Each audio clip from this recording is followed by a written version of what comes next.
comes as no surprise as the white and red lights of the corner store you have so dearly come to love for its lack of IDing comes into view. Rationalization is vital to understanding moral decisions, which in turn shapes who we are as people. The way we rationalize things is to make it easier to live with and cope. The beneficial effects and the negative effects are not so black and white when it comes down to situational standpoints and the person making the decision. With that said, it is clear to make the assertion that in order to lie, you need to be somewhat efficient in your rationalization of things. This process lives off of a scale. Which choice will sink? An understanding in rationalization is the formation to then weighing out the costs of whether to lie or not. If a lie were seen as nefarious due to the circumstances, then our thought processes would place the situation in a moral sense, in turn making it easier to levy the negative impacts. This is rationalization.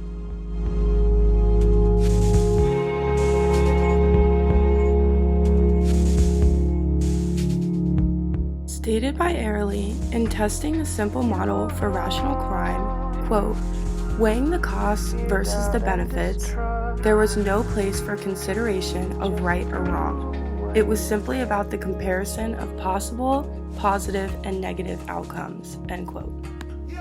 Handing over the money for your usual favorite drink to the clerk, the benefits weigh out the negative effects. A short list is theorized in the span of what seems like a second. Most of this list is contextualized while teetering on the cobblestones to the store. The purchase of the alcohol illegally due to being underage strikes less of a fancy in comparison to the social boost, entertainment, and apologetic blur that it so easily contributes. This is the rationalization factor of the scenario. In order for the alcohol to be purchased, the consumer has to lie, and this lie is rationalized through the outlay of costs.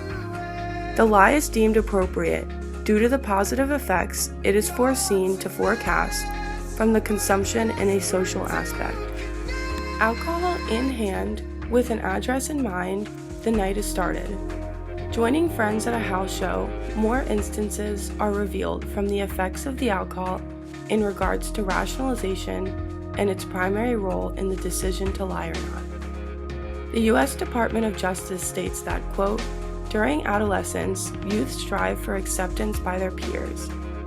They want to fit in and often choose peer groups whose values and behaviors are similar to their own. If drinking is a typical activity for these groups, they are much more likely to drink. Underage drinking often occurs at social events that peer groups attend, such as sports events, concerts, and parties, end quote. Keeping this in consideration, it is clear that there is a certain bandwagon effect that takes place.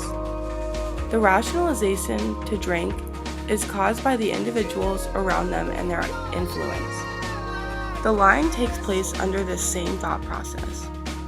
To gain acceptance, just as in drinking socially, lying is easier to boost one's self-esteem. The U.S. Department of Justice also states that, quote, to gain acceptance from their peers, youth tend to dress alike, use similar speech patterns, be enamored of the same heroes, and listen to the same music. They want to steer clear of humiliation, so they try to look and act like their peers to avoid disapproval and negative judgments. Peer pressure often convinces youth to engage in activities to gain one another's approval. This tendency may lead to alcohol use, end quote. This statistic deems that if it is socially appropriate to drink together because of an unconscious bandwagon effect, then the rationalization to lie for the sake of a boost in one's ego is acceptable. Author Sam Harris describes that, quote, people tell lies for many reasons. They lie to avoid embarrassment, to exaggerate their accomplishments, and to disguise wrongdoing, end quote. The consumption of underage drinking to gain social acceptance in party settings leads to the social acceptance of lying because of its short-lived rationalization. How we as humans rationalize particular parts of our life creates a platform to lie, for the purchase of alcohol, and to stay relevant around our peers.